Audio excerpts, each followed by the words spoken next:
All right, let's unpack the absolute chaos that has just erupted in the UFC's lightweight division. A massive interim title fight was all set to go down at UFC 34 in January, featuring the one and only Paddy Pimblett taking on the human highlight reel, Justin Gaethje. However, in a complete bombshell of an announcement, news is coming out that Justin Gaethje has pulled out of this fight, and get this. The man who is likely to step in and replace him is none other than the #1 contender, Arman Tsarukyan. Now, we have to be clear, the UFC has yet to officially confirm this change, but if this turns out to be true, it might very well be the end of Justin Gaethje's incredible career, as it's highly unlikely he's going to get another shot at the title after this. On the other hand, this is fantastic news for Arman, who can finally get his long-awaited chance to fight for the belt. This whole situation is genuinely surprising, especially because Justin Gaethje was so excited and fired up about this fight, seeing it as his golden ticket to get one last shot at the undisputed belt before retiring. After the fight was first announced, he shared just how grateful he was for the opportunity and for being part of the UFC's new era with Paramount+. He felt incredibly confident going into the fight and was focused on delivering a performance fans would remember. Justin Gaethje actually said, quote, "What a ride it is, so thankful for the opportunity to start off this new partnership with the UFC and Paramount+. Perfect dance partner for another unforgettable night to prove once again I am one of the best and most exciting fighters of this era. I will be ready to go." In another twist, Arman Tsarukyan had previously said he actually wanted Gaethje to beat Pimblett, referring to Paddy as an easy fight the UFC had just built up, and he hoped Justin would dominate him so everyone could forget about him, explaining that the real contender, like himself, were just sitting back watching and waiting for their moment. It's a business to build Paddy and make him easy fights, but I hope Justin gonna beat his ass, kick his ass, and we're gonna forget about Paddy all our life. They gave him easier because they know that he's gonna lose to Ilya, and real fighters like me just watching and waiting our time, you know. You know, it's funny because before all this news broke about him potentially replacing Gaethje, Arman Tsarukyan had even offered to personally assist Justin Gaethje in his training camp for the fight against Paddy Pimblett. Let that sink in for a moment. He said he was ready to travel and help with Gaethje's training, and he pointed out that this could be Justin's final chance to win the interim belt, get that shot at the undisputed title, and really finish his career on the highest note possible. Despite the fact that they are direct rivals in the division, Arman expressed a genuine respect for Gaethje's incredible focus and his unwavering dedication to the sport. It just goes to show you the kind of complex gamesmanship that happens at the very top of the UFC. Justin, if you need the help, let me know. I'll fly to you and help you. Really? I mean, I want him to win, you know. That bullshit guy, I hate him. But I hope Justin Gaethje not gonna drink, party, gonna train, dedicate himself, be focused. It's his last chance in this life. He's fighting he was fighting for the title maybe 5 times. So this is his chance, and the end of his career, win the interim title, fight for the real title, and then retire. That's the best for him. Meanwhile, you can always count on Renato Moicano to give his unfiltered opinion, and he was absolutely shocked that Paddy Pimblett was even given a title shot in the first place, especially since he hasn't defeated any top 15 opponents. He flat out said the entire situation seemed completely illogical, noting that Paddy's recent wins were against fighters who were coming off multiple losses, specifically pointing to Michael Chandler and Bobby Green. For Moicano and for many fans, the big question was simple: how in the world does a resume like that justify an opportunity to fight for a UFC championship? It just doesn't make any sense from a competitive standpoint. What do you think of everything that happened? Who's getting the title shots or whatnot? Yeah, that's a good question. I don't feel that's fair, you know. But we live in a world that is not fair, you know. Giving a title to Paddy Pimblett, a title shot, is unbelievable. Someone that's easy money. Easy fucking money. And let me tell you something, brother. Who he beat on the division? Michael Chandler coming off 4 losses, 5 losses. Tony Ferguson, 8 losses. Bobby Green coming off 3 losses. And who he beat on the top 15? Nobody. Nobody. and he's still getting the title. Renato Moicano didn't stop there either. He went on to claim that the real reason the entire lightweight division is so messed up is because Arman Tsarukyan missed out on his fight with the champion Islam Makhachev. He explained that the division could have actually progressed and gained some clarity if Arman had fought for the title, but with Ilia Topuria now facing personal issues and declining fights, this whole Gaethje versus Pimblett interim title matchup just seemed completely pointless. Moicano didn't hold back, describing it as a paper champion situation and questioning why there was even a need for an interim belt when Topuria should still be recognized as the one and only rightful champion. This is Arman fought, this is Topuria fought, this is, you know, when I fought Makhachev, Arman was supposed to fight for the title and he fucked up the division, that's the truth, you know? Yeah. If we had fought that night, the division would keep going, but now we have Topuria going through divorce or something like that. He doesn't want to fight, but it is what it is. They have Justin Gaethje versus Paddy Pimblett. To me, this is going to be the paper champ. That, you know, that's not a undisputed champ, and doesn't make any sense to do this interim belt because Topuria will be the champion anyways. Yeah. So whoever gets the belt now have to face Topuria for the unification of the belt. So to me personally, doesn't make any sense. The fight should be #1 contender. But why UFC did that? Because they solve a lot of problems with that, because Justin Gaethje was saying if he didn't get the title shot, he would retire. As you can probably imagine, Arman Tsarukyan himself was also extremely frustrated about missing out on his well-deserved title shot after putting in all the hard work to get there. What made him even angrier, though, was seeing Paddy Pimblett get the opportunity instead, especially since Arman has made it very clear that he strongly dislikes him. From Arman's point of view, Paddy only secured this massive title fight because of his popularity with the fans and not because of his actual skills in the cage. He was basically suggesting that fan appeal and the UFC's business interests are now becoming more important than a fighter's legitimate accomplishments, which is a tough pill to swallow for a pure competitor like him. It's the same.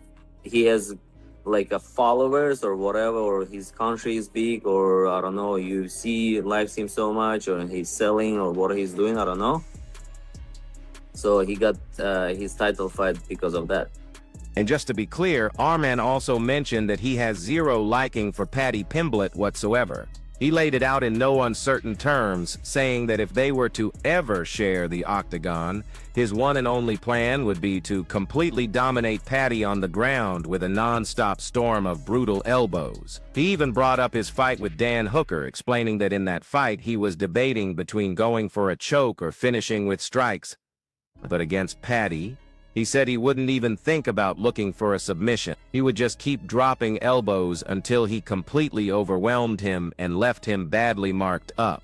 That is some serious bad blood right there. Wouldn't you kind of like the opportunity to be the one to do it to him? Like to beat Paddy? Yeah, oh my God. I would just maul his face on the ground just with my elbows. When I fought with Hooker, I was thinking, what should I do when I was on the top? Should I choke him, or I just should like elbow him? But with Paddy, I'm not gonna for the choke. I'm gonna just elbow him all day, all night, just make his face like bleeding. In fact, Tsarukyan went on a full-blown rant about Paddy Pimblett, making it crystal clear that he has absolutely no respect for him whatsoever. He said he simply can't stand Paddy and wishes that anyone else, had been matched up with Gaethje. Arman then added that he doesn't even feel like showing up to the event, because if he happens to run into Paddy backstage, he might just confront him right then and there. He even joked about giving him a proper slap, saying he'd show Paddy the kind of hit that he thinks he actually deserves. The tension between these two is absolutely off the charts. There's a saying that like, don't hate the player, hate the game.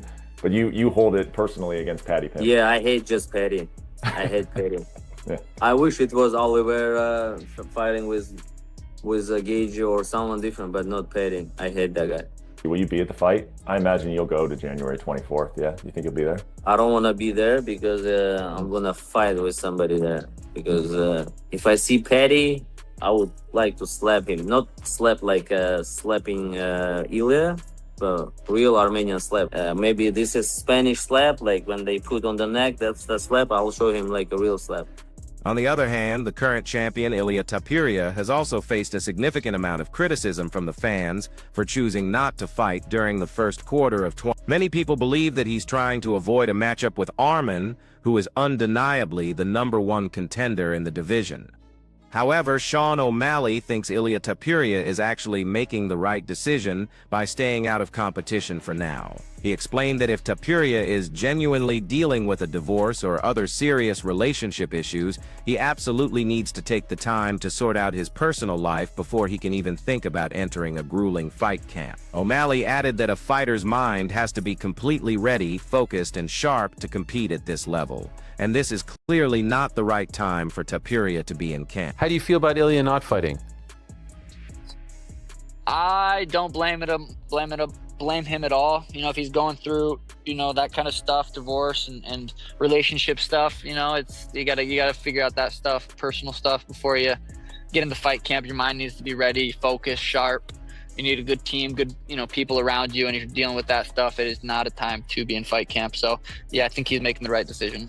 Michael Bisping also mentioned that Ilia Topuria is going through an incredibly difficult time outside of the octagon because of a divorce he's dealing with. He pointed out that personal issues like this can be extremely distracting and can have a massive impact on a fighter's training and their preparation for a fight. Bisping also took a moment to wish Ilia well and expressed hope that he can work through these challenges and come back stronger. Ilia is going through a divorce right now, so of course that's a tough time for anybody, and it is very, very distracting. You can't focus on a fight in the training camp, and certainly an opponent when you're going through a divorce. So I'm certainly not going to talk about that any more than what I have done now. Ilia, we wish you nothing but the best. Dean Thomas really commended Ilia Topuria for handling his very difficult situation with a great deal of maturity. He pointed out that a lot of other fighters in his position might have just held on to the belt and postponed everything, but Ilia actually allowed other fighters to compete for an interim title in his absence. Thomas also said he respected that Ilia recognized that his personal challenges could affect his performance and made the tough decision to step aside rather than rushing into a fight he wasn't fully prepared for. He concluded by wishing Ilia success in resolving his issues so that he could return fully ready to compete at his best. Well, first off, my hat goes off to Ilia for doing that, because a lot of fighters would be like, no, I'm going to hold on to it and make everybody wait. So my hat's off to him for pulling that, the Khalil, not Khalil, but the Jamal Hill and the Yuri Prohashka, right? Like saying, right, you know, I'm going to sit back and I'm going to let these other guys fight for it and let them shake things out the way it needs to shake out. So even though he's not relinquishing the belt, he is letting somebody fight for the interim belt. So my hat's off to him for doing that. And when you have personal problems, you're not going to be able to fight well, and he understands that. So hats off to him for also recognizing that and not just trying to push through, because typically we'd be like, oh man, he should be fighting anyway. But the fact that he's recognizing that he's not going to be able to give us his best work and he needs to sit out for a while, hopefully things get better for him. And I'm wishing him all the luck and success in getting those things behind him so he can come back and fight. On the other hand, Arman Tsarukyan revealed some fascinating inside information, saying that the UFC had initially planned to book a January fight between Paddy Pimblett and the champion Ilia Topuria. He said he had known about this potential matchup for a while and didn't expect it to change even after his very strong victory over Dan Hooker, because the UFC's plans were already set in motion.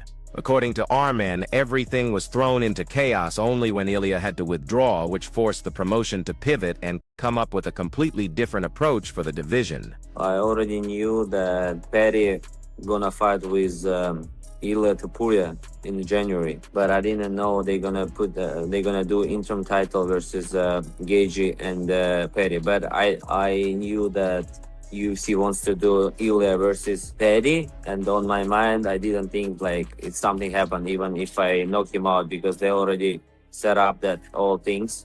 But at the end of the day, Ilia didn't fight. Arman Tsarukyan feels like the UFC is deliberately building up Paddy Pimblett in order to set up a massive, lucrative fight with Ilia Topuria.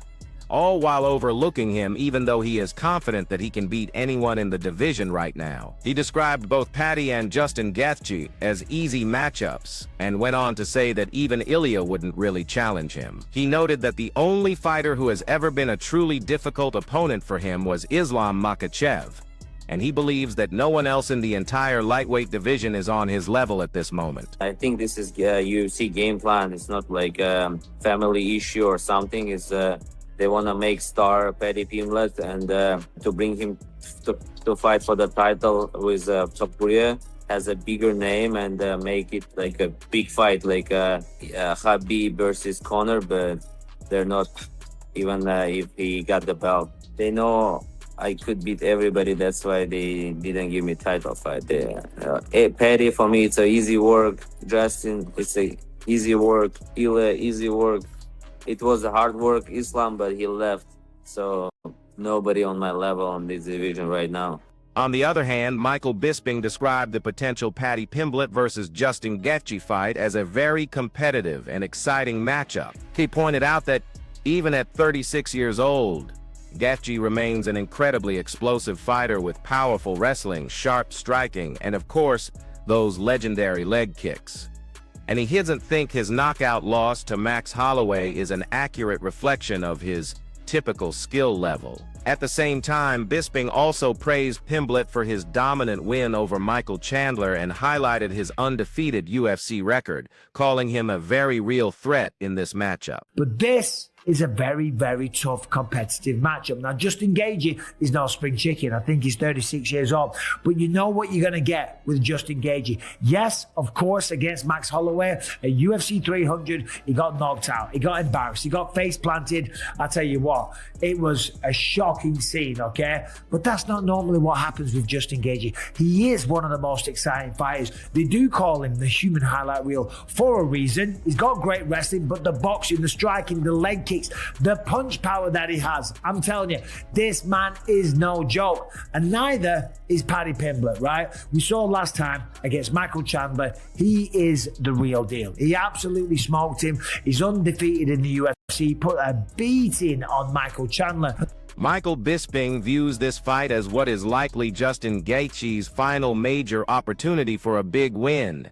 He noted that Gaethje has already fought for titles against absolute killers like Charles Oliveira and Islam Makhachev. And while Paddy Pimblett is a less intimidating opponent on paper than Makhachev, Bisping stressed that he still poses a very serious threat. He expects Pimblett to rely on a lot of movement and try to avoid getting into a direct striking exchange with Gaethje, who has that terrifying knockout power, but he also warned against underestimating him. Overall, Bisping called it an absolutely excellent matchup. And for Justin Gaethje, this is the final go. This is the final crack of the whip. The man's had 2 title fights in the past, Charles Oliveira to Khabib Nurmagomedov, and now he gets to go up against Paddy Pimblett. Now, talking about the matchup, of course, it is an easier fight for Justin than what it is against Khabib Nurmagomedov, one of the greatest of all time. Islam Makhachev, the current pound for pound, and according to many people, a man that is surpassing Khabib Nurmagomedov, right? So in that regard, it is an easier matchup. Will Paddy be able to take him down? Will he dance around the octagon? Yes, he will. Will he try and replicate the game plan of Max Holloway? Of course he will. Who wouldn't try and do that? You aren't going to stand and go toe-to-toe with Justin Gaethje because the man does have knockout power. But underestimate Paddy at your peril. That's all I'll say about that one, but that is a...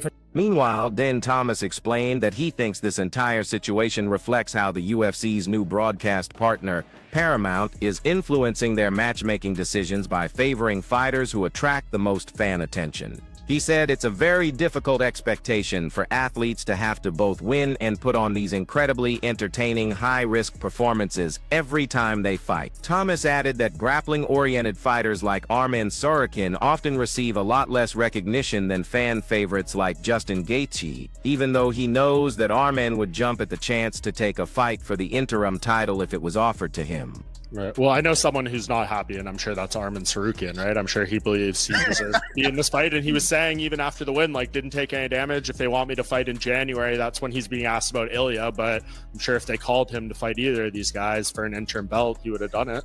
You know, and it's unfortunate too, because we put this burden on these fighters, but it says a lot though. It says a lot about the direction that Paramount wants to go with the UFC, really. It says that, listen, we want guys that are going to bang.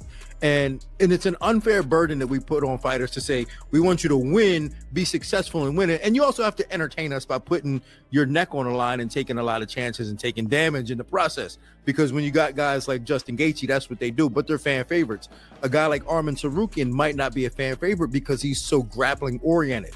Dean Thomas thinks that Paramount is really guiding the UFC to focus on fighters who are guaranteed to attract more viewers. And at the end of the day, he noted that the sport relies on fan interest in order to grow. So while a fighter like Arman Tsarukyan absolutely deserves a title shot and will eventually get one, Thomas explained that the UFC currently seems to favor fighters who deliver those exciting, wild performances, which makes it a much harder path for those who prioritize pure skill over creating a spectacle. So it's kind of telling of where the direction of where they want the UFC to go, because they're trying to get eyeballs, man. Without eyeballs, the sport goes nowhere. So for Arman Tsarukyan, he might have to sit out for a little bit, but you know, he definitely deserves it and his time is coming. It's just, I think right now Paramount and the UFC is kind of establishing that, you know, we're going to want some entertainers in there, and if you're not entertaining us, if entertainment is not a part of your priority, then that might be an issue. Furthermore, Ariel Helwani absolutely criticized the Gaethje versus Pimblett interim title fight, questioning why the top contender Arman Tsarukyan was being completely ignored in all of this. He described the matchup as makeshift and even compared it to a BMF-style fight, saying that an interim belt wasn't even needed since Ilia Topuria already holds the championship. Helwani argued that the UFC should have just waited to organize a proper #1 contender bout later in the year, and was left wondering what in the world Arman would need to do to finally secure the title shot he has so clearly earned. The #1 contender at 155 pounds is a guy named Arman Tsarukyan, and he's not involved in this fight. This is a makeshift fight. This is as prestigious as a BMF title. God bless. I said I wanted to see Paddy fight for the belt. God bless. But this is a bogus fight, and it's insane to me that it is headlining over Kayla Harrison versus Amanda Nunes. On paper, Paddy vs. Justin is a fine fight to determine the #1 contender to fight Ilia and or Arman. Ilia won that belt back in June. I don't even think you need an interim title fight. Honestly, it should have been the co-main event, 5-round #1 contender fight, Ilia versus Arman, second half of the year. What's the problem with that? And now what you just said, because he reiterated this in the Instagram Live, the winner of this fight is going to fight Ilia. What happens to Arman? Arman's going to have to fight who? What is going on? What does Arman Tsarukyan have to do to get a shot at the belt now? So, that's all we have from today's video, and hopefully you enjoyed it. We want to know what you think, so make sure you share your thoughts about the upcoming UFC fight card down in the comments section below. And of course, please subscribe to our channel so you can get more updates about everything happening in the UFC.